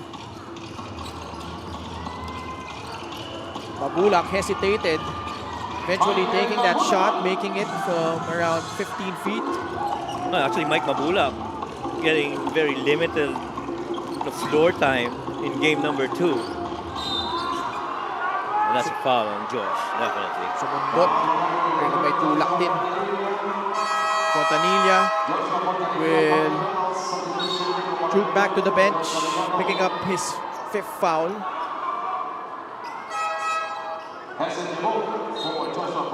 Cabo. 0 points in game number 2. Yeah, he's 0 out of 5 from the field. Missed a couple of 3-pointers, missed 3 perimeter jumpers, or layups rather. Nice pass. Panganiban short. Alforque fouled as he got the offensive rebound. Yes, it Cabo. It's been a different kind of series for him against the Knights. 3 points in game number 1. Scoreless here in game number 2. Sen Jinggoy, despite the big lead, continues to be frustrated at the misses from the line by the Knights. So far, they missed 7 free throw attempts that they missed. And JC Collier earlier was pointing to his lip. I think he got a cut on his lip. Tingin niya, Gabo got away with a hit. Yeah. Yeah, while Alforque was taking the free throws, he was trying to communicate with the officials. Sabi niya parang parang nag-close fist daw eh. Although referees did not see it. He has a blooded lip rather.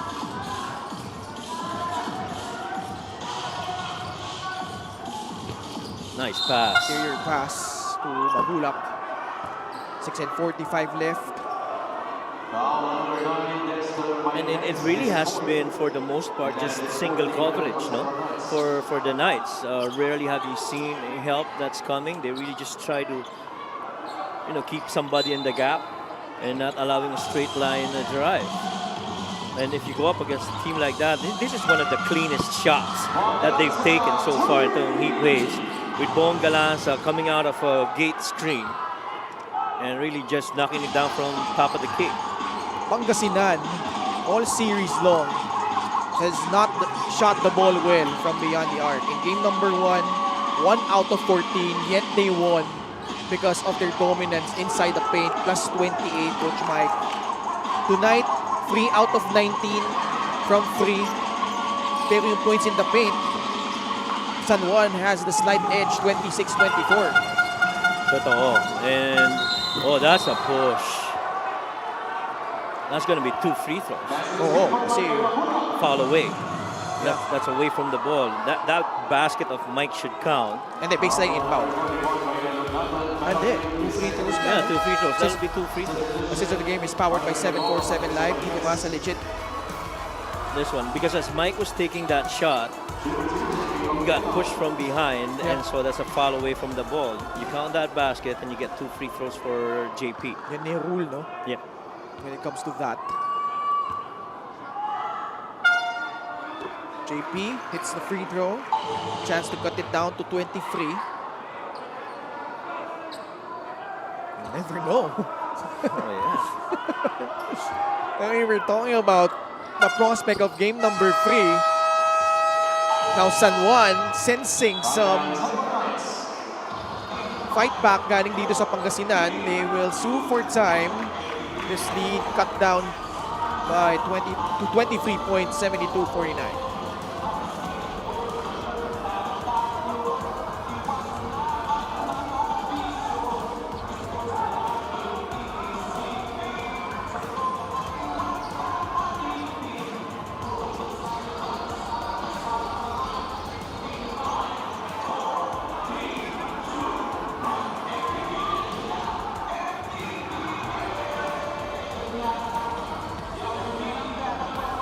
This was the update from Greniel Viloria. Grabe yung nangyari po dyan sa Visayas area in Cebu. And our prayers and thoughts go out to the families devastated by the recent flooding, the typhoon, and also recover lang nila from the earthquake. Jer Kinyahan is one of the guys that was heavily impacted by this recent typhoon in Cebu. So pinagdadasal po namin lahat ng aming mga kaliga, lahat ng mga kababayan natin dyan in the Visayas area, in Cebu. And meron din tayong parating na bagyo, no? So please, whatever you can, kung meron kayong may tutulong to the devastated families in that area, that will be pretty much welcome. And maghanda din po tayo ngayon, lalo tayo dito sa Luzon, sa darating na bagyo. Right now though, San Juan with the lead. Ramos sticks the jumper in. Yeah, and safety is always a priority. Kaya yun po, mga ingat po tayo mga kababayan, and prayers really going out to those affected in the Visayas, including our friends from Cebu. 74-51. Viloria now in the game. Well, ang mahalaga dito, hindi bumibitaw itong Heat Waves. They feel in this final 5.5, they could still come up with something. We have the game brought to you by 747 Live. Dito ka sa legit your game, your chance, your thrill, only with 747 Live.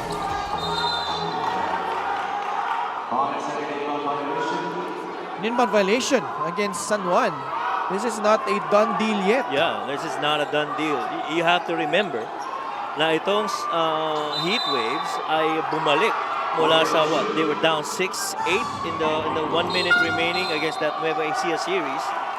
And there is another foul, and guys are going to go to the free throw line.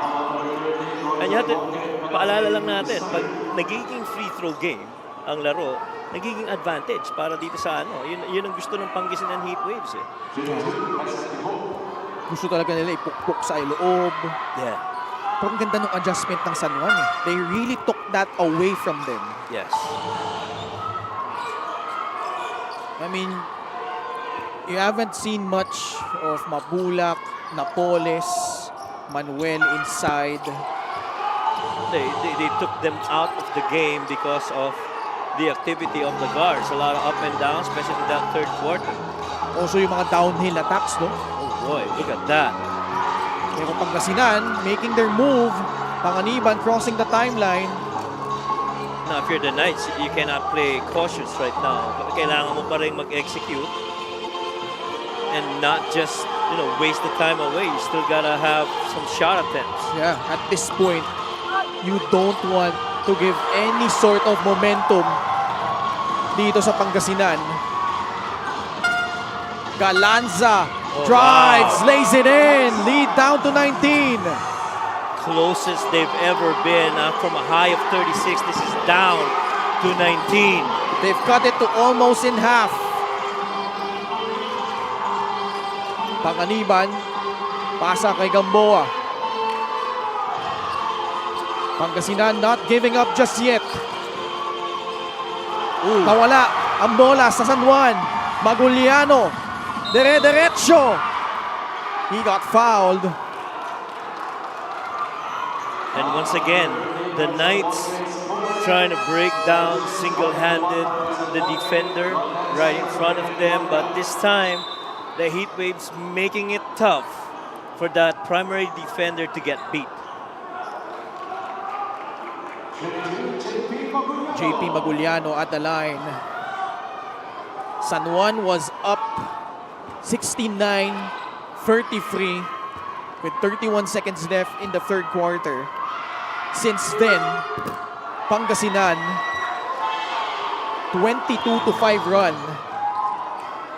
Here in the fourth. In the fourth, Yes, yes. yes. Maguliano though, missing the first free throw. Pasok yung pangalawa. 18 points down. Still a lot of time left. 4:26. That pressure defense has really stymied itong San Juan. Nahihirapan sila magbaba ng bola dito. Yes, indeed. And the pressure's been on. Oh, that's a push. Oh, that's going to be on Hesed. 14th foul against Pangasinan. Culyar comes back in. Additional ball handler para dito sa San Juan. And additional decision makers for the Knights. This game slowed down in the fourth to the liking of the Heat Waves. JC Culyar. Wamar, 24 points. Kick out pass, Ramos, extra feed, Culyar. Short on the free, bola natapik. Napunta pa rin kay JC Culyar. San Juan trying to hold on and stay alive. Ramos this time takes the free. He will miss. Gabo. Bautista for three. Too strong. Boy, that would have been big. That shot went in, this would have been a 15-point game. Orlan Wamar will milk some time here. Gabo in front of him. 9 seconds left on their shot clock. Cuellar puts it on the deck. JC there to take the free, and he will make it. That time without hesitation against that defense by Mabulak, and again they tried to pound it inside with Mike sealing off against Aldrich Ramos, and they will again to the line. As soon as he gave up that ball, he relocated, and Bong Galanza really just gave him that space, and all JC needed to do was to make it. Hitting a couple of threes here in the fourth. JC Cuellar. Mabulak sinks in the first free throw. 3 minutes and 7 seconds left in the fourth. 2 for 2 for Mike Mabulak. Cortiza replaces Chaps Bautista.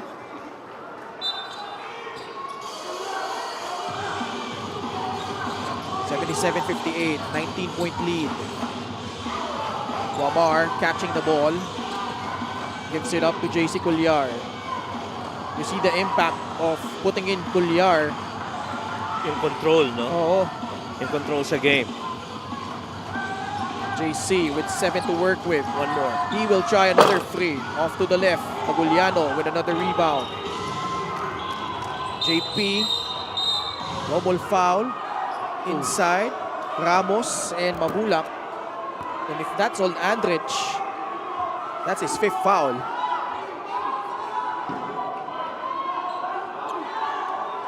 Yeah, they will review it. They'll review it, right?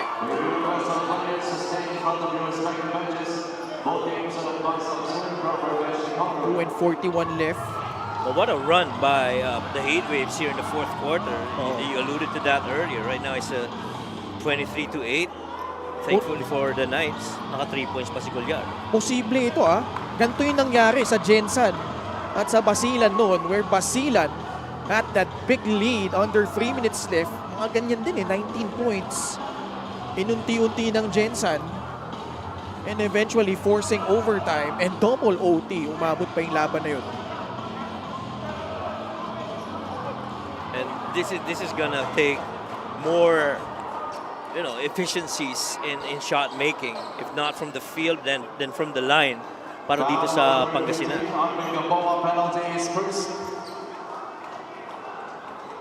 So si Aldrich lang tinawagan ng foul.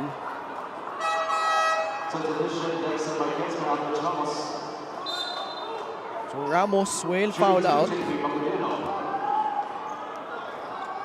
Paguliano will shoot 2 free throws.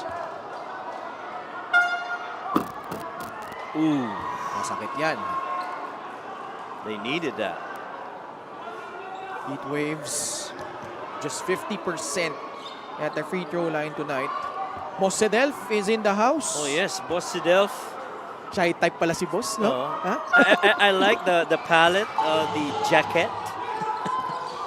Alam mo, merong may Fashionista. yun ang isasabihin ko Kung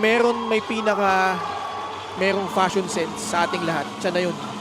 At Agree ka naman? Agree naman ako. Gusto mo lumaban doon? Hindi, agree naman ako. Ang gusto ko lang sabihin, ang na-discover ko kay Chief Sedel, ang paborito niyang kulay ay mga parang side Pastel. na brown. Mga pastel colors. Mga pastel colors. That's right.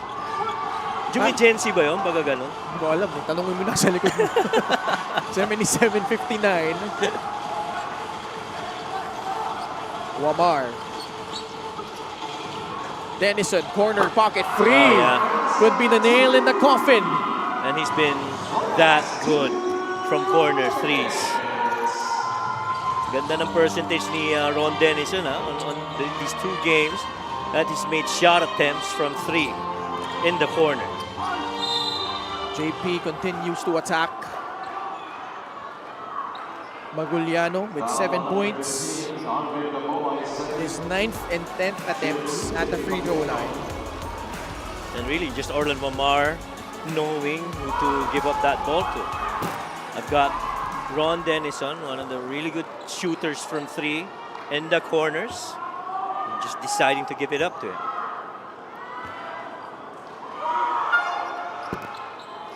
JP hits the back end of his free throws. 80-60. Well, we're going to a game 3. Yeah. And what's your expectation given what transpired in the first 2 games, Coach Mike? Boy, there are going to be fireworks in that game. I mean, after losing in game number 1 for the San Juan Knights, them wanting to close out game 3 and go back into the national finals. And ito namang Heat Waves. Another 3 this time by JC Cuellar. Mating 2 puntos para kay JC Cuellar. Yeah, and ito namang Heat Waves, of course, playing with a lot of pride. They are gonna play at home. Hindi, alam ko home court pa rin ng San Juan. San Juan. That's right, home court ng San Juan pa rin. Since the game is powered by 747 Live, dito ka sa Legit. Well, we're here in game number 2 at the Inares Sports Arena, but a lot of people have flocked in this venue simula pa lang nung Abra versus Caloocan. Yes. Dami, no? So, for quite some time, this has been the biggest crowd this venue has drawn. And the challenge for the Heat Waves is they've gone to 2 elimination games here in Inares, and in both cases, they lost. Yeah. They would need to regroup again. Pangasinan trying to be the first number 7 seed to get out of the second round of the playoffs. But they ran into a pretty determined, a resilient bunch in the San Juan Knights. Maguliano will lay it in, 10 points for JP. But one thing you have to admire for the Heat Waves, and you know, they just refuse to give up. And if that is going to be a key focus in game number 3, I think that that's going to be a really good match.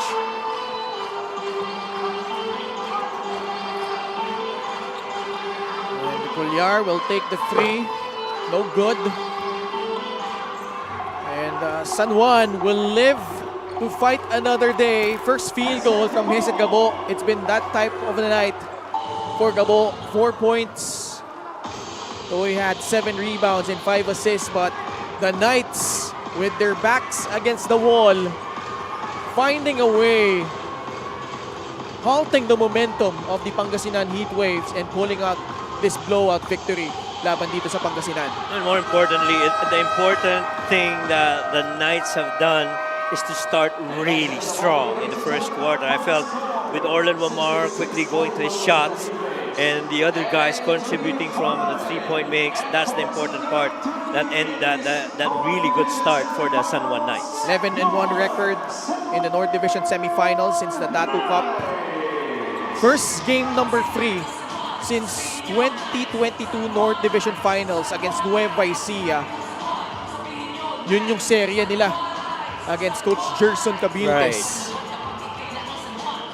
So another series going the full route involving Coach Gerson and the San Juan Knights. And man, if there's any indication of how the games transpired here and the other day in Abra, game number 3 should provide a lot of fireworks. Final score is 83 for the San Juan Knights, 66 for the Pangasinan Heat Waves. And check out the dami nating mga bumida dito, no? But this guy, our best player of the game, powered by 747 Live.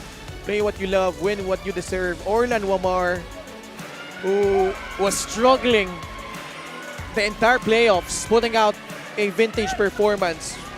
And he was able to pilot itong San Juan into a victory tonight. Yes, and 12 points in the first half, another 12 in the second half. led the way with that 30-7 third quarter, which created that separation. But tonight, after going 3 of 17, he went 4 of 7 for a 57% three-point make, and that is the production and the performance that you're gonna need from Orlan Wamar if you want the Knights to advance in the playoffs. 24 points for Orlan Wamar. He is at courtside with Miss Mika Abisamis. Maraming salamat. Congratulations all, Orlan. What a way para bumawi kayo. Alam ko na wala kayong pahinga mula pa sa Abra, no? Pero ang ganda ng organization mo sa larong ito. 12 points ka sa first half, 12 points ka sa second half. At ang pinakamaganda, yung 4 out of 6 mo na tres. Kumusta ka? Kasundo lang kami lahat. No sacrifice to victory. So, pagkagaling ng Abra, practice kami agad. Adjustment agad. Nagkaisa kami lahat na gusto pa namin makapaglaro at pumunta pa rin sa finals. Pero gusto ko malaman kung anong mga tumatakbo sa isip nyo mula nung natalo kayo ng Game 1, etong blowout game na to at papunta na kayo sa Game 3. Wala, bounce back lang. Yun lang sinasabi sa amin na maglaro kami sa laro namin at bumawi. Yun lang. Maraming salamat. Sino mga gusto mong batiin at pasalamatan? Binabati ko yung si Senator Jigo Estrada, si Boss Monching Talisayon, Boss James Go, Boss Dennis Abella, Go for Gold, Boss Jeremy Go, 69 Pongbar, Abella Industries, 1914 Athletics, JSU Musup, Pastor Ferdy at yung mga kababayan ko sa Cebu, Ampulan Tapirme, naaral ko na naikaloy ang Ginoo, makuha na nato ang sakuna. Binabati ko yung parents ko nasa Bohol ngayon, mama ko, papa ko, kapatid ko, mga lolo at lola ko sa Cebu, Amping Muda Perme, yung mga family ko, mga tito, tita. Yung fiancé ko na wala sa sumusuporta sa akin, yung si tita, si tito nanonood din, si Pierre, si Boss Mark, si Coach Julius sa Cebu, Tolosa and Dangeros family sa Mindoro.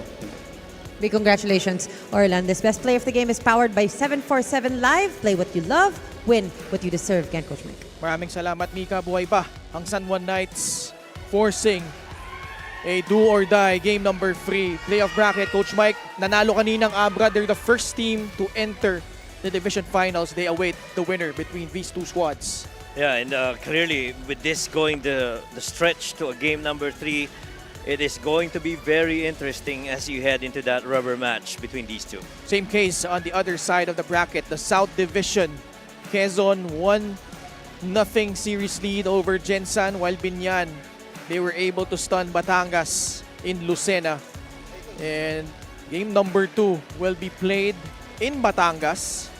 And that should be something to look forward to para sa ating mga kaliga in the ayan nga po, sa Lunes, November 10 at the Batangas Province Event Center. 6 p.m. game. Doon tayo magsisimula. Number 1 seed, Quezon Huskers look to close out the 5th ranked Gensan Warriors. And at 8 p.m., Binyan will try to pull off the upset as they try to defeat the Batangas City Tanduay Rom Masters at home. And that's gonna do it for coverage for tonight on behalf of Coach Mike Perez, Miss Mika Abisamis, and our entire crew. Ako po si Ken Pangilinan. Maraming salamat sa pagtangkilik at pagsubaybay sa Maharlika Pilipinas Basketball League Playoffs, ang liga ng bawat Pilipino.